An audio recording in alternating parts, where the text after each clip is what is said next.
کیا چند پیسوں کے لیے کوئی اپنی جان داؤ پر لگا سکتا ہے؟ جنید نے یہی کیا۔ کراچی کے ایک ویران گودام میں چوکیداری کی پہلی رات پرانے چوکیدار نے اسے کچھ نصیحت کی کہ تم یہاں اکیلے ہو مگر اکیلے نہیں ہو۔ اگر صبح دیکھنی ہے تو ان 3 باتوں کو اپنے پلے باندھ لو۔ جنید نے اسے اس پرانے چوکیدار کا وہم سمجھا، پر اسے نہیں پتا تھا کہ وہ رات اس کی آخری رات بھی ہو سکتی ہے۔ میرا نام جنید ہے۔ میں گاؤں سے کراچی شفٹ ہوا۔ کوئی کام نہ ہونے کی وجہ سے سیکیورٹی گارڈ کی نوکری کے لیے میں نے ہاں کر دی۔ نوکری کا پہلا دن تھا۔ میں شام کے 10 بجے کے قریب اس فیکٹری کے پاس پہنچا۔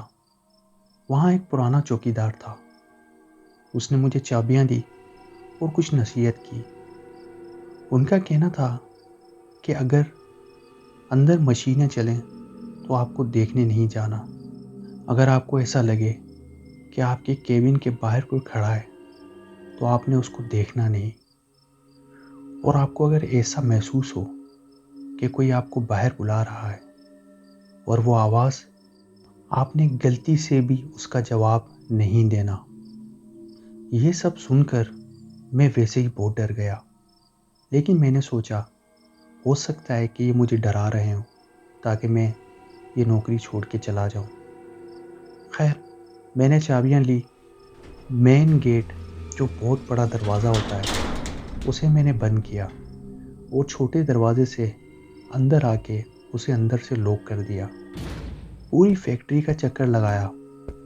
اس فیکٹری میں میرے علاوہ کوئی بھی نہیں تھا اور پرانی مشینیں تھیں جو کہ سالوں سے بند پڑی تھی۔ گیٹ کے بالکل پاس میرا ایک کیبن تھا، سیکیورٹی گارڈ کا کیبن۔ اس کے اندر ضرورت کی تمام چیزیں موجود تھیں۔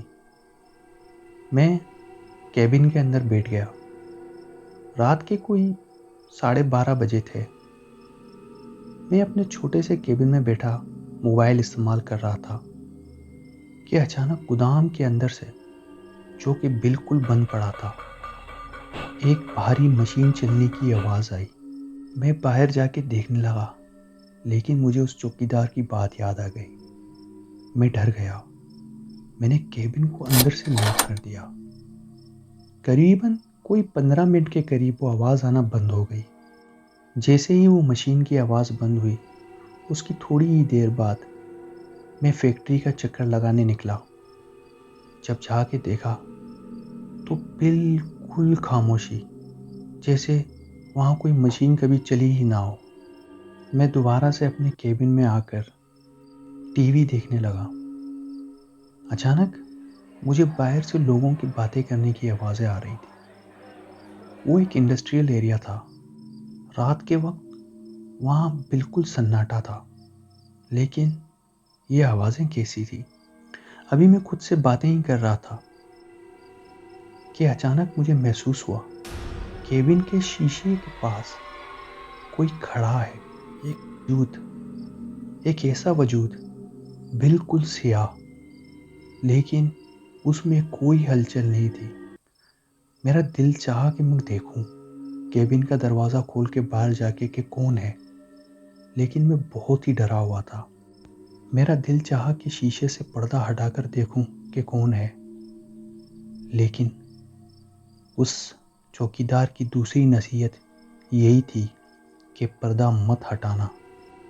میں جانتا تھا کہ باہر کوئی انسان نہیں ہو سکتا، کیونکہ گیٹ میں نے اپنے ہاتھ سے ہی لاک کیا تھا۔ میں بس کرسی پر جم کر بیٹھا رہا اور آیت الکرسی پڑھتا رہا، یہاں تک کہ وہ سانسوں کی آواز دور چلی گئی۔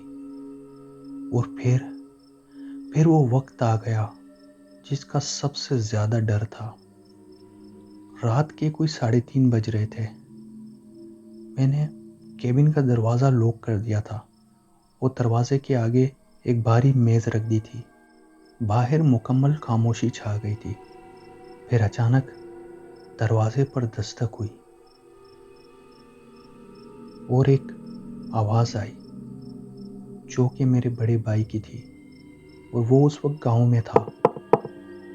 اس کی آواز نے مجھے کہا، جنید دروازہ کھول، مجھے امی نے بھیجا ہے، تیرا فون نہیں لگ رہا، ہم بہت پریشان ہیں۔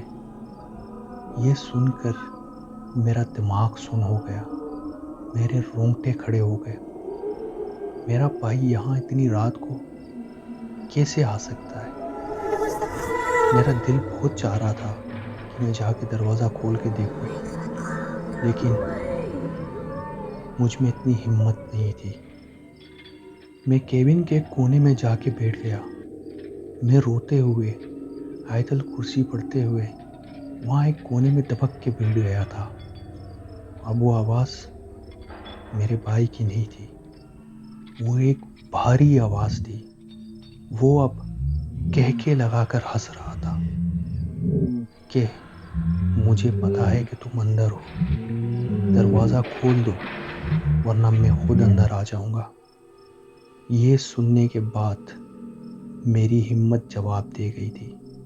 میں چیختا ہوا، آیت الکرسی پڑھتا ہوا اپنے کانوں پہ ہاتھ رکھ دیے، میں خدا سے دعائیں کر رہا تھا کہ کسی طریقے سے مجھے یہاں سے نکال دے۔ قریباً کوئی 20 سے 25 منٹ کے بعد وہ آوازیں آنا بند ہو گئی۔ اب میں کیبن کے اندر لوک تھا، باہر نکلنے کی ہمت تو تھی ہی نہیں۔ جیسے تیسے کر کے وہ رات گزری۔ صبح جب دن کا چوکیدار آیا، میں نے اسے یہ باتیں بتائی۔ اس نے کہا کہ کیا تمہیں دوسرے چوکیدار نے خبردار نہیں کیا تھا؟